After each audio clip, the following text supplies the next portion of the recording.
আচ্ছা, আমার প্রিয় ছাত্রছাত্রীরা, সিক্স সেম জেনারেলের এটা আমার প্রথম ক্লাস বলতে পারো। ক্লাস আর কি বলবো, মানে ভিডিও আর কি বলতে পারো।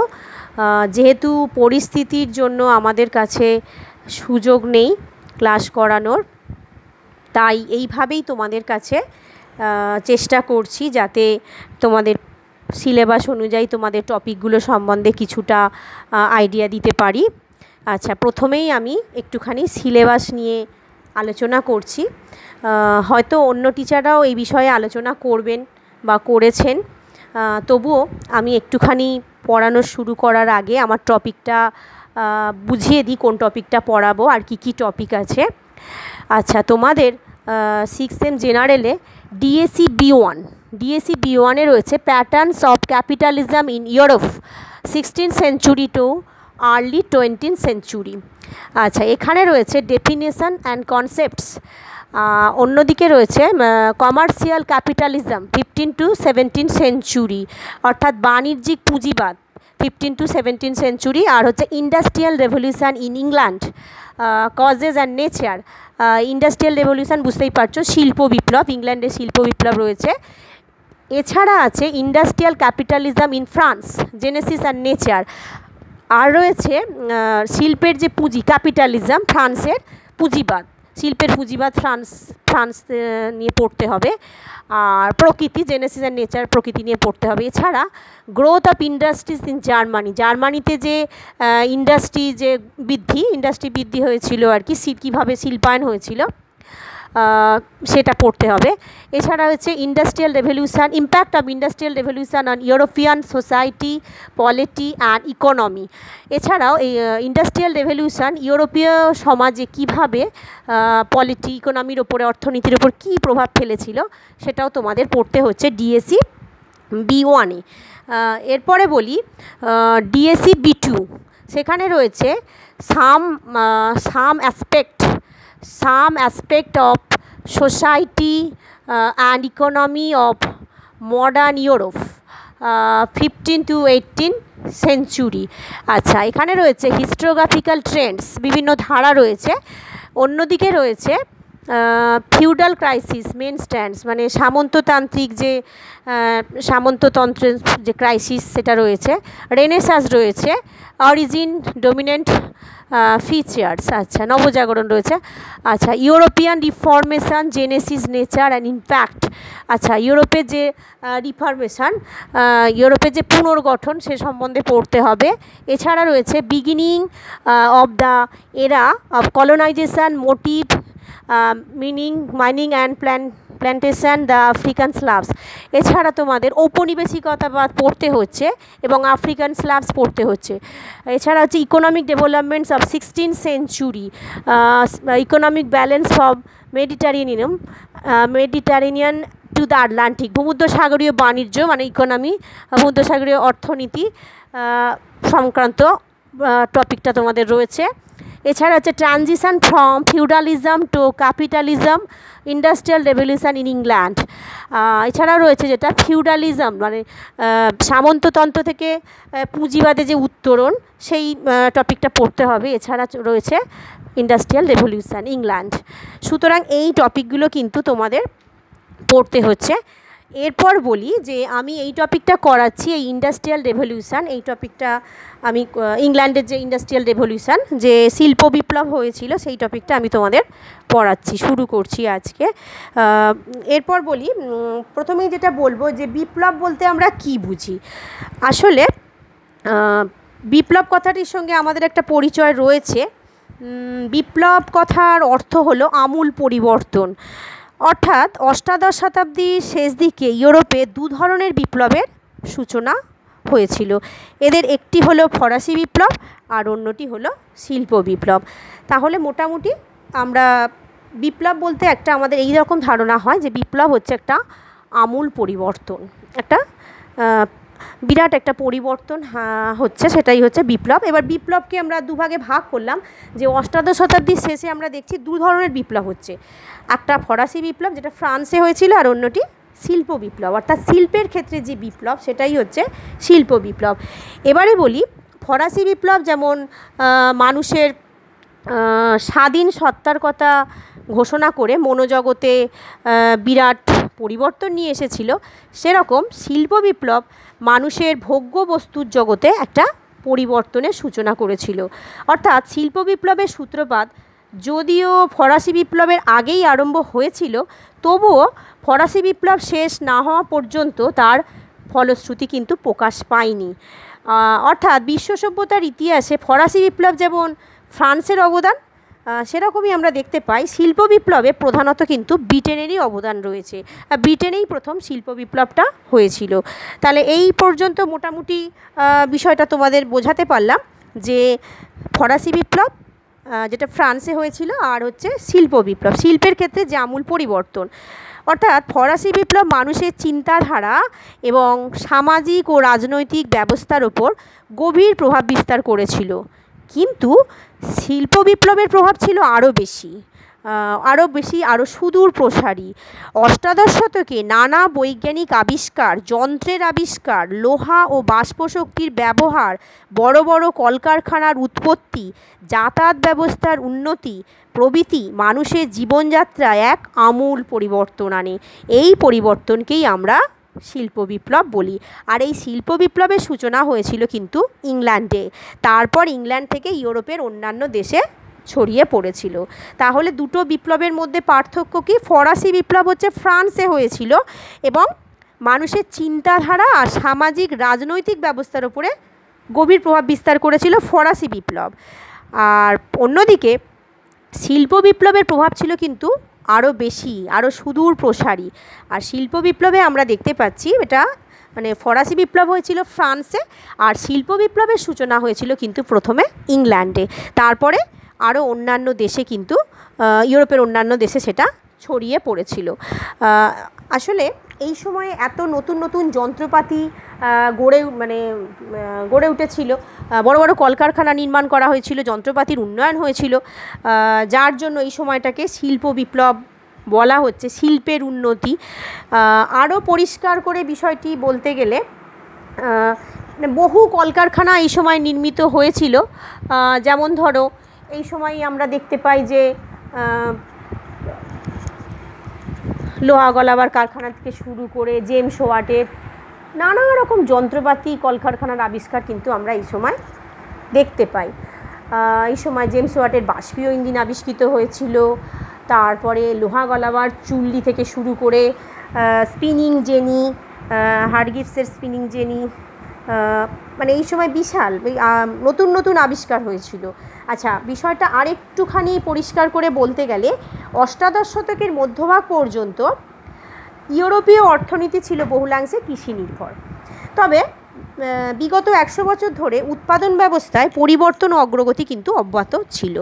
কৃষির পাশাপাশি কুটির শিল্পে উৎপাদন চলত, কৃষির ক্ষেত্রে পশুবল প্রয়োগ করে, আর শিল্পের ক্ষেত্রে মূলত মানুষের দৈহিক শক্তির প্রয়োগ করে উৎপাদন প্রক্রিয়া চলত। মানে এইভাবে উৎপাদন প্রক্রিয়াটা চলতো, আর এই শ্রমটা আসতো পরিবারের মধ্য থেকেই।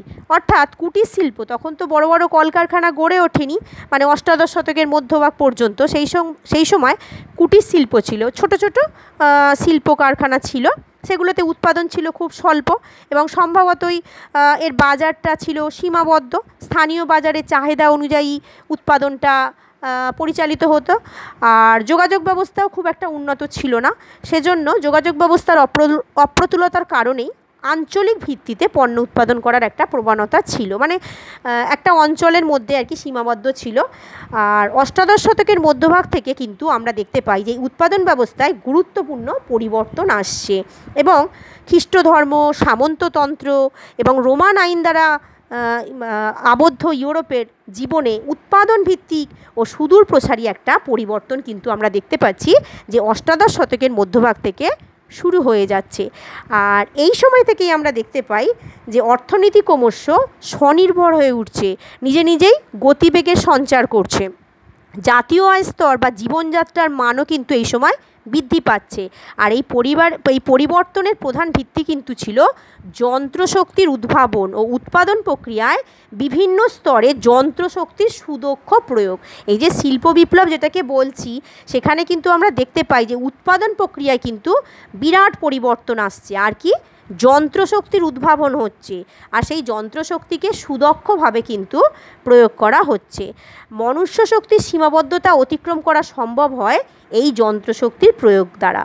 মানে অষ্টাদশ শতকের মধ্যভাগ পর্যন্ত আমরা দেখেছি যে তখনও পর্যন্ত যন্ত্রশক্তিকে সেইভাবে প্রয়োগ করা সম্ভব হয়নি, কিন্তু পরবর্তীকালে আমরা দেখতে পাচ্ছি যে যন্ত্রশক্তিকে আমরা কিন্তু সেইভাবে প্রয়োগ করতে পারছি। অষ্টাদশ শতকের মধ্যভাগ থেকেই কিন্তু এই পরিবর্তনটা আসছে। আর নতুন প্রযুক্তিবিদ্যার ব্যবহার করা হচ্ছে, তার দ্বারা আমরা দেখতে পাচ্ছি যে কুটির শিল্পের সীমাবদ্ধতা অতিক্রম করে, এর আগে ছিল ছোট ছোট কুটির শিল্প, সেখানে কিন্তু বৃহৎ শিল্প গড়ে উঠছে। আর উৎপাদন পদ্ধতিতেও কিন্তু ব্যাপক পরিবর্তন আসছে। আর এই যে মৌলিক পরিবর্তন, এই পরিবর্তনটাকেই কিন্তু আমরা শিল্প বিপ্লব বলছি। অর্থাৎ নতুন অর্থনীতির সঙ্গে নতুন শ্রেণীবিন্যাসও কিন্তু ঘটছে। যেমন অর্থনীতিতে রূপান্তর ঘটছে, সেরকম শ্রেণীবিন্যাসও নতুনভাবে ঘটছে। সামগ্রিকভাবে অষ্টাদশ শতকের মধ্যভাগে অর্থনীতি ও সমাজ জীবনের এই যে মৌলিক পরিবর্তন, এটাকেই কিন্তু আমরা শিল্প বিপ্লব বলি। এবারে বলবো যে এই যে শিল্প বিপ্লবটা ঘটছে অষ্টাদশ শতকের মধ্যভাগ থেকে, অর্থাৎ এই সময় মানুষের শ্রমের পরিবর্তে যন্ত্রের সাহায্যে উৎপাদন প্রণালীর ক্ষেত্রে কিন্তু এই পরিবর্তনটা আনা সম্ভব হচ্ছে। মানে যন্ত্রের প্রয়োগ না ঘটলে কিন্তু উৎপাদন প্রণালীর ক্ষেত্রে এত বিরাট পরিবর্তন আনা সম্ভব হতো না। সুতরাং খুব সংক্ষেপে আমরা বিষয়টা যদি বলি যে মানুষের শ্রমের পরিবর্তে যন্ত্রের সাহায্যে উৎপাদন প্রণালীর ক্ষেত্রে যে বিরাট পরিবর্তন ঘটেছিল, তাই শিল্প বিপ্লব নামে পরিচিত। একেবারে যদি এক কথায় বলি যে শিল্প বিপ্লব কী বা শিল্প বিপ্লব কাকে বলে, তখন কিন্তু বলতে হবে যে মানুষের শ্রমের পরিবর্তে যন্ত্রের সাহায্যে উৎপাদন প্রণালীর ক্ষেত্রে যে বিরাট পরিবর্তন ঘটেছিল, তাকেই শিল্প বিপ্লব বলা হয়। ইউরোপীয় ঐতিহাসিক হেসের কথায় শিল্প বিপ্লব কথাটি কয়েকটি যন্ত্রপাতির আবিষ্কারের সময়কে না বলে কৃষি ও বাণিজ্যের পরিবর্তে কলকারখানা ও যন্ত্রপাতির ব্যাপক প্রচলনের সময়কেই বলা সমীচীন। এটা কিন্তু হেস বলছেন যে শুধুমাত্র যন্ত্রপাতির আবিষ্কারের সময়কে বলা যাচ্ছে না, কৃষি ও বাণিজ্যের পরিবর্তে এর আগে অর্থাৎ অষ্টাদশ শতকের মধ্যভাগ পর্যন্ত কৃষি ব্যবস্থা ছিল, কৃষিজীবী মানুষ বেশি ছিল, আর সেই সময় কলকারখানার এত বিকাশ ঘটেনি এইভাবে। কিন্তু এই সময় থেকে আমরা দেখতে পাই, অষ্টাদশ শতকের মধ্যভাগ থেকেই দেখতে পাচ্ছি যে কলকারখানা যন্ত্রপাতির কিন্তু ব্যাপক প্রচলন ঘটছে। আর সেজন্যই এই সময়টাকে আমরা শিল্প বিপ্লব বলতে পারি। তবে শিল্প বিপ্লব কথাটির যথার্থ অর্থ সম্বন্ধে মতভেদ আছে, যে এটাকে কি শিল্প বিপ্লব বলা যায় বা শিল্প বিপ্লব আসলে কি, সেটা নিয়ে কিন্তু বিতর্ক রয়েছে। 1837 খ্রিস্টাব্দে ব্ল্যাঙ্কি নামে এক ফরাসি সমাজতন্ত্রী সর্বপ্রথম শিল্প বিপ্লব কথাটির উদ্ভাবন করেন। রাজনীতি, আইন ও প্রশাসনের ক্ষেত্রে ফরাসি বিপ্লব যেমন পূর্বতন ব্যবস্থার সমাধির উপর এক নতুন যুগের সৌধ রচনা করে, তেমনি মানব জাতির পূর্বতন অর্থনৈতিক জীবনযাত্রার ওপর শিল্প বিপ্লব নতুন অর্থনৈতিক জীবনধারার সূচনা করে। মানে সম্পূর্ণ অর্থনীতিতে পরিবর্তন নিয়ে আসে, আমূল পরিবর্তন নিয়ে আসে। এটাই হচ্ছে শিল্প বিপ্লব। অর্থাৎ ফ্রান্সে ফরাসি বিপ্লব যেমন পরিবর্তন নিয়ে আসে, রাজনীতি, আইন, প্রশাসন এইসব ক্ষেত্রে পরিবর্তন এনেছিল ফরাসি বিপ্লব, ঠিক তেমনই অর্থনৈতিক মানবজাতির অর্থনৈতিক জীবনযাত্রার যে পরিবর্তন এসেছিল অষ্টাদশ শতকের মধ্যভাগ থেকেই সেটা শুরু হয়েছিল। আর তার ফলটা যদিও ছিল সুদূর প্রসারী এবং সেটা অনেকটা সময় সাপেক্ষ। এই যে বিষয়টা, এটাই হচ্ছে বিপ্লব, মানে শিল্প বিপ্লব। ব্ল্যাঙ্কির মতে ফরাসি বিপ্লবের ন্যায় শিল্প বিপ্লবও এক নতুন সভ্যতার ভিত্তি রচনা করেছিল। পরবর্তীকালে আর্নল্ড টয়েনবি নামে এক ইংরেজ সমাজ সংস্কারপন্থী অর্থবিদ শিল্প বিপ্লব কথাটি গ্রহণ করে সেই নামে একখানি গ্রন্থও রচনা করেছিলেন। এই গ্রন্থে তিনি অর্থনৈতিক চিন্তাধারা, অর্থনৈতিক প্রয়োগের ব্যাপক ব্যাখ্যা দিয়েছিলেন। আর টয়েনবির গ্রন্থ প্রকাশ হওয়ার পরেই দেখা যায় যে ইউরোপে শিল্প বিপ্লব কথাটি কিন্তু জনপ্রিয় হয়ে উঠেছে। হ্যাজেনের মতে শিল্প বিপ্লব প্রসূত পরিবর্তনকে বিপ্লব না বলে বিবর্তন বলাই অধিক যুক্তিসঙ্গত। হ্যাজেন বলছেন যেটাকে শিল্প বিপ্লব না বলে বোধহয় বিবর্তন বলাই যুক্তিসঙ্গত।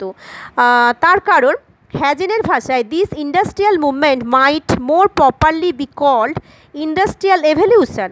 আসলে এটাকে ইন্ডাস্ট্রিয়াল বিবর্তন বলাই শ্রেয়। মানে এটা একটা মুভমেন্ট, মানে এটা কোনো একটা তাৎক্ষণিক বিষয় কিন্তু না, এটা অনেক সময় সাপেক্ষ একটা পরিবর্তন, মানে হঠাৎ কোনো আকস্মিক পরিবর্তন কিন্তু নয়, সেজন্য এটাকে বিবর্তন, বিপ্লব না বলে বিবর্তন বলাই উচিত।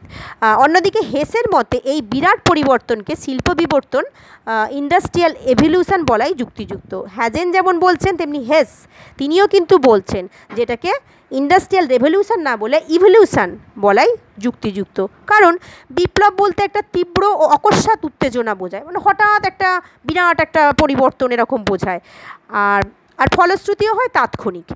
কিন্তু সপ্তদশ শতকে ইংল্যান্ডের রাজনৈতিক বিপ্লব, মানে উদাহরণ হিসেবে দেওয়া যায় সপ্তদশ শতকে ইংল্যান্ডের রাজনৈতিক বিপ্লব, অষ্টাদশ শতকে আমেরিকা ফ্রান্সের বিপ্লব, 1848 খ্রিস্টাব্দে মধ্য ইউরোপের বিপ্লব, এগুলোকে আমরা রেভলিউশন বলতে পারি, বিপ্লব বলতে পারি, মানে তাৎক্ষণিক একটা ফলশ্রুতি বলতে পারো বা তীব্র অকস্মাৎ উত্তোলন বোঝায়। অন্যদিকে এই বিপ্লবগুলির তুলনায় তথাকথিত শিল্প বিপ্লব কোনো আকস্মিক ঘটনা নয়, আর তার ফলশ্রুতিও কিন্তু তাৎক্ষণিক নয়। যান্ত্রিক প্রযুক্তিবিদ্যা ও কারখানা প্রথার অগ্রগতি এবং শিল্পজাত পণ্যের পরিমাণ বৃদ্ধি প্রভৃতির উন্নয়ন ও অগ্রগতি কিন্তু দীর্ঘদিন ধরে চলেছিল। ইংল্যান্ড তথা বিশ্বের অন্যত্র শিল্পোন্নয়নের এটাই ছিল গুরুত্বপূর্ণ বৈশিষ্ট্য। মানে প্রথমে ইংল্যান্ডে শুরু হলো, তারপর ইউরোপ মহাদেশের অন্যান্য দেশে ছড়িয়ে পড়েছিল। সুতরাং এটাকে আমরা কিন্তু বিপ্লব বা রেভলিউশন না বলে বিবর্তন বা ইভলিউশন বলবো, কারণ এটা অনেক সময় সাপেক্ষ ব্যাপার, ধীর গতিতে চলেছিল। যান্ত্রিক প্রযুক্তিবিদ্যা, কারখানা প্রথার অগ্রগতি, শিল্পজাত পণ্যের পরিমাণ বৃদ্ধি প্রভৃতির উন্নয়ন, এইভাবে কিন্তু তার অগ্রগতিটা মানে অষ্টাদশ শতকের মধ্যভাগ থেকে শুরু হয়েছিল, তারপর কিন্তু ঊনবিংশ শতক অনেক দিন পর্যন্ত দীর্ঘদিন ধরে কিন্তু এই উন্নয়নটা চলেছিল। প্রথমে ইংল্যান্ড, তারপরে অন্যান্য দেশে কিন্তু এটা ছড়িয়ে পড়েছিল। এবারে বলি মানে যে শিল্প বিপ্লব আর কি, যেটা বা ইন্ডাস্ট্রিয়াল রেভলিউশন, যদিও আমি এটাকে বিপ্লব না বলে রেভলিউশন না বলে ইভলিউশন বলেছি বা বিবর্তন বলেছি। তাহলে এইভাবেই কিন্তু শিল্প বিপ্লবটা ঘটেছিল, প্রথমে ইংল্যান্ডে এবং তারপরে ইউরোপ মহাদেশের অন্যান্য দেশে। আসলে প্রথমে কুটির শিল্প ছিল, আমি বলেছি যে অষ্টাদশ শতকের মধ্যভাগ পর্যন্ত কুটির শিল্প ছিল, বড় বড় কলকারখানা ছিল না, কৃষিভিত্তিক জীবনযাত্রা ছিল। তারপরে অষ্টাদশ শতকের মধ্যভাগ থেকে কিন্তু পরিবর্তন আসছে এবং তারপরেই আমরা দেখতে পাচ্ছি ধাপে ধাপে শিল্পের আমূল পরিবর্তন হচ্ছে, অর্থাৎ মানুষের অর্থনৈতিক জীবনে আমূল পরিবর্তন ঘটছে, নতুন নতুন যন্ত্রপাতির আবিষ্কার হচ্ছে, আর মানুষের জীবনযাত্রায় পরিবর্তন নিয়ে আসছে। তারপরে চাহিদা বাড়ছে, পণ্য সামগ্রী বেশি বেশি করে উৎপন্ন হচ্ছে, দলে দলে মানে বড় বড় কলকারখানা নির্মিত হচ্ছে, দলে দলে শ্রমিকরা কারখানায় যোগ দিচ্ছে।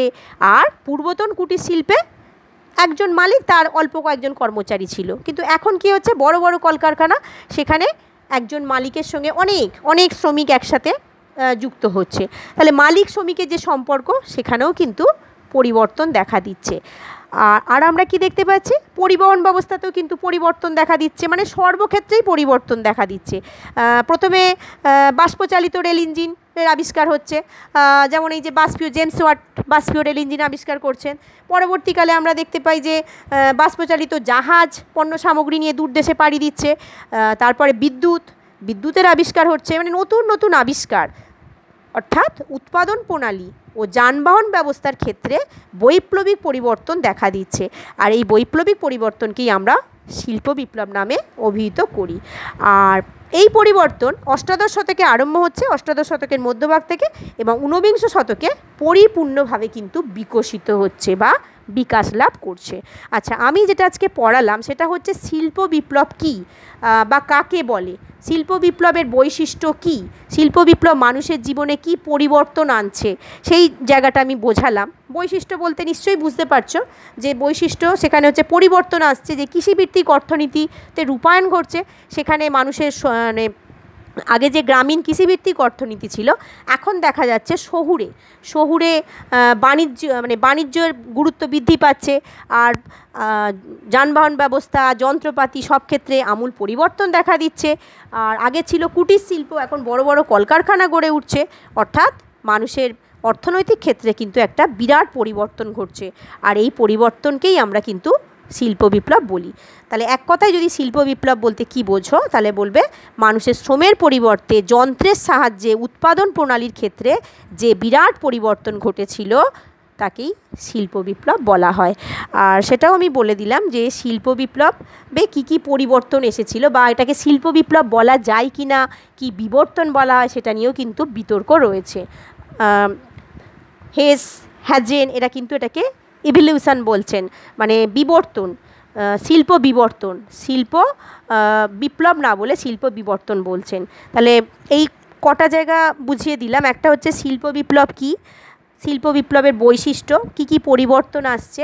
আর একটা বিষয় বোঝালাম, সেটা হচ্ছে এটা শিল্প বিপ্লব না শিল্প বিবর্তন, এটা নিয়েও কিন্তু একটা বিতর্ক রয়েছে। যাই হোক, তাহলে আজকে তোমাদের এই পর্যন্তই আমি করালাম। পরের দিন আমি যে টপিকটা করাবো সেটা হচ্ছে শিল্প বিপ্লবের কারণ, কোন কোন কারণে শিল্প বিপ্লবটা হয়েছিল সেই কারণগুলো বুঝিয়ে দেব। আর তারপরে তো বোঝাই যাচ্ছে, তারপরে ইংল্যান্ডে সর্বপ্রথম শিল্প বিপ্লব কেন ঘটেছিল সেটাও করাবো। তাহলে টপিকগুলো কিন্তু এইভাবে আমি সংক্ষেপে তোমাদের আলোচনা করে দেব, তোমরা বুঝে নেবে। আর পাশাপাশি যদি একটা বই দেখে নিতে পারো তো খুব সুবিধা হয়। এই শিল্প বিপ্লব এই টপিকটা কিন্তু ইউরোপের ইতিহাসের যে বইপত্রগুলো পাওয়া যায়, যেমন একটা বইয়ের নাম বলছি, বিপ্লব থেকে বিশ্বযুদ্ধ, অধ্যাপক গোপালকৃষ্ণ পাহাড়ি, এই বইটাতে কিন্তু এই টপিকটা আছে। শিল্প বিপ্লব, ইন্ডাস্ট্রিয়াল রেভলিউশন, এই টপিকটা কিন্তু রয়েছে। আর এছাড়া তোমরা আধুনিক ইউরোপের ইতিহাস অতুল চন্দ্র রায়ের বইটাও দেখতে পারো, এই বইটাতেও কিন্তু এই টপিকটা রয়েছে। এছাড়া কিরণ চৌধুরীর বইও তোমরা দেখতে পারো। তোমরা শুধু দেখবে যে ইউরোপের ইতিহাসে শিল্প বিপ্লব বা ইন্ডাস্ট্রিয়াল রেভলিউশন এই কথাটা আছে কি না, দেখলে সেই মানে যে কোনো বইতেই তোমরা কিন্তু পড়তে পারো। ডক্টর মিহির কুমার রায়ের একটা বই পাওয়া যায়, ইউরোপের রূপান্তর, এই বইটাতেও কিন্তু এই টপিকটা রয়েছে। তবে অনেকের হাতের কাছেই মনে হয় ইউরোপের ইতিহাসের উপরে বই রয়েছে, দেখে নিও যে ইন্ডাস্ট্রিয়াল রেভলিউশন এই কথাটা আছে কি না, বা শিল্প বিপ্লব, তাহলে সেই বইটা একটু পড়ে নিলে হবে, মানে টপিকটা তাহলে একটু বুঝতে সুবিধা হবে। তাহলে আজকে এই পর্যন্ত, সবাই খুব ভালো থেকো।